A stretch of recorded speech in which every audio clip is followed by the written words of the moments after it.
नमस्कार मित्रों, धर्म का अंग है माता पिता की सेवा। धर्म शास्त्रों में माता पिता को भगवान नारायण का स्वरूप बताकर उनकी सेवा करने की प्रेरणा दी गई है।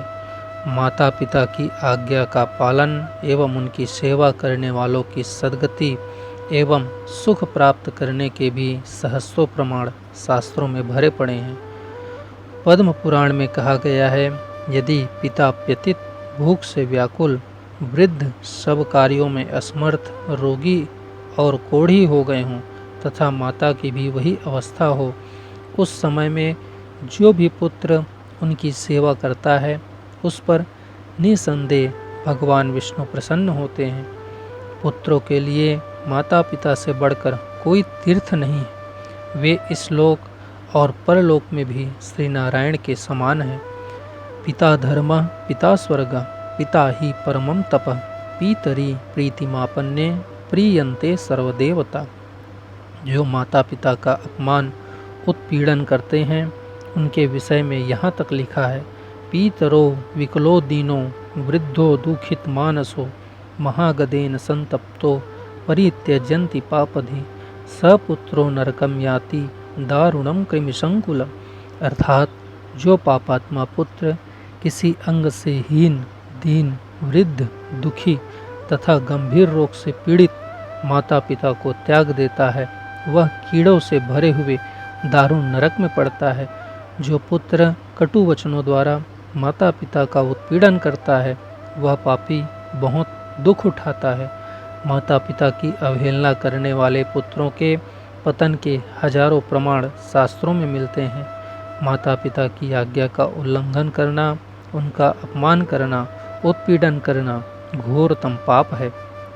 जो स्त्री सास ससुर, पुत्रों पुत्रियों की चिंता न कर उन्हें असहाय घर में छोड़कर तीर्थों में रहकर यह समझती है कि वह पुण्य अर्जित कर रही है, वह भ्रम में है। इसी प्रकार पुरुष भी वृद्ध माता पिता तथा परिवार की चिंता न करके सत्संग के नाम पर नए नए मतावलंबी गुरुओं के चरण दबाते, सेवा करते घूमते रहते हैं। वे पुण्यों की जगह पाप के भागी ही बनते हैं। धर्मशास्त्र में गृहस्थ में रहते हुए कर्तव्य पालन करते हुए सात्विक जीवन जीने को ही धर्म बताया गया है। वृद्ध और रोगी माता पिता, सास ससुर आदि घर में अकेले उपेक्षित पड़े भोजन तथा पानी तक के लिए तरसे और महिला या पुरुष तीर्थ यात्रा या साधु संग से पुण्य अर्जित करने की अपेक्षा करे, यह सर्वथा असंभव है।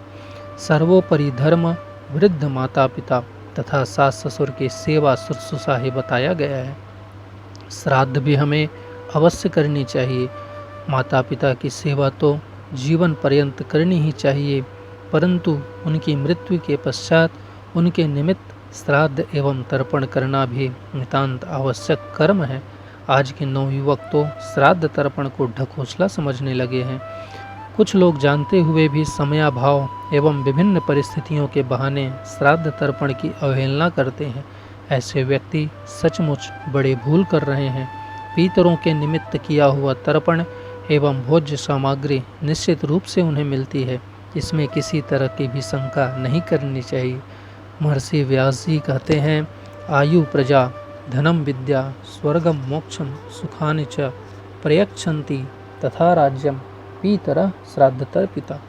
मनुष्यों के पीतर लोग श्राद्ध से तृप्त होकर आयु, प्रजा, धन, विद्या, स्वर्ग, मोक्ष, राज्य एवं अन्य सभी सुख देते हैं।